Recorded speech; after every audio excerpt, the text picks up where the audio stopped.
రాష్ట్ర ప్రభుత్వానికి ఆ అవినీతి పరులను శిక్షించేటటువంటి విధంగా ఈ ప్రభుత్వం లేదు అని చాలా స్పష్టంగా అర్థమైంది మనకు. వాళ్ళు లోపలంతా ఒకటే అనేటటువంటి చాలా స్పష్టంగా ఈ చర్య ద్వారా బయటపడ్డది. కాంగ్రెస్ బీఆర్ఎస్ ఒకటే, వాళ్ళని కాపాడడానికే ఈరోజు ముఖ్యమంత్రి గారు ఒక కమిషన్ వేసి ఆ కమిషన్ ఇచ్చినటువంటి అనేక రిపోర్ట్లను ఈరోజు ఆయన మాయ చేయొచ్చు.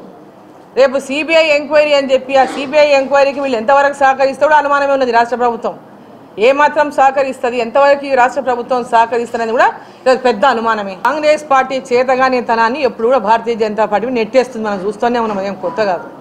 ఇప్పుడు వాళ్ళ చేతగానితనాన్ని సిబిఐ ఎంక్వైరీని మళ్ళీ భారతీయ జనతా పార్టీని బట్టగాలు చేసే ప్రయత్నం చేస్తున్నారు. చేతగానితనం అంటే తప్పించుకోవడానికి చూస్తున్నారు, వాళ్ళ లోపల మిక్సప్ అయిపోయి తప్పించుకోవడానికి చూస్తున్నారు. నేనేమంటున్నా, ఇంత గట్టిగా మాట్లాడిన వ్యక్తులు నాంచడానికి అనేటువంటి ఆలోచన మాకు ఉందో లేదో అనేది ఒక నిమిషం పక్కకు పెడితే, కేంద్రంలో అధికారంలో మీరే ఉన్నారు కదా, ఈ రాష్ట్రంకి 8 మంది ఎంపీలు గెలిచినారు కదా, 2 మంత్రులు ఉన్నారు కదా, త్వరితగతిన పూర్తి చేయండి. ఒకవేళ మీరు పూర్తి చేసి మేము కూడా ఖచ్చితంగా శిక్ష వేస్తామన్నప్పుడు మేమేమైనా అడ్డం పడినప్పుడు మీరు అనాలి, ఏమని ఇగో మేము చేస్తామంటే అడ్డం వస్తుందని ఏమన్నారు బండి సంజయ్ గారు, కిషన్ రెడ్డి గారు ఏమన్నారు, మా చేతికి అప్పచెప్పండి 48 గంటల్లో శిక్ష వేస్తామన్నారు కదా, మరి 98 గంటలైంది ఇప్పటిదాకా.